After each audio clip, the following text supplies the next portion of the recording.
The fire phoenix was caught in an iron net. It dropped a single burning tear, begging the man to set it free. The man planned to take it back to the king, but seeing the fire phoenix near death, he felt pity, so he untangled the heavy iron net. Freed fire phoenix rose like a reborn creature. It nodded at the man in thanks, then flapped its wings and shot straight into the sky.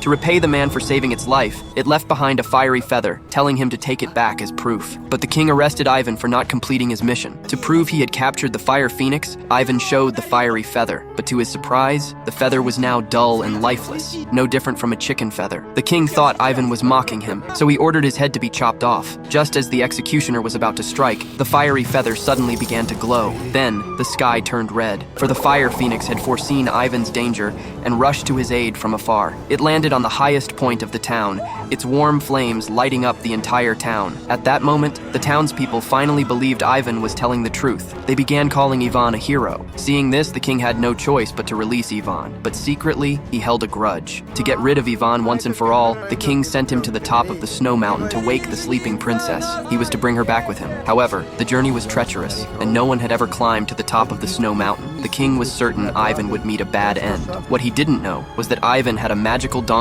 who could do anything. They quickly reached the mountain's peak. In front of the frozen gate, the fiery feather began to burn again. Then it plunged into the ice gate. Next second, the thick ice melted away into water, sending the short-legged donkey sliding down the cliff. Got stuck as an ice egg at the edge of the cliff, while Ivan's legs were frozen in place. So he ditched his shoes and carefully walked into the cave, where he finally found the sleeping princess. With the fiery feather's help, the princess was awakened. But when she found out the king was an old man, she immediately rejected the marriage. Only a warrior or a prince would meet her standards. To make sure Ivan gave up, she jumped off the cliff without a second thought. Ivan immediately followed her, but the little donkey appeared just in time and saved them both. Soon after, Ivan successfully brought the princess back, but she refused to marry, saying he didn't have the ocean heart ring. When learned the ring was with a shark, the king called for Ivan. It was clear that the impossible task had fallen to Ivan again. The next day, Ivan rode the donkey across the vast ocean searching for the shark, but he was knocked down by a seagull and fell straight into the sea. As Ivan dove to the ocean floor, he was surprised to find a giant iron chain which seemed to be trapping something.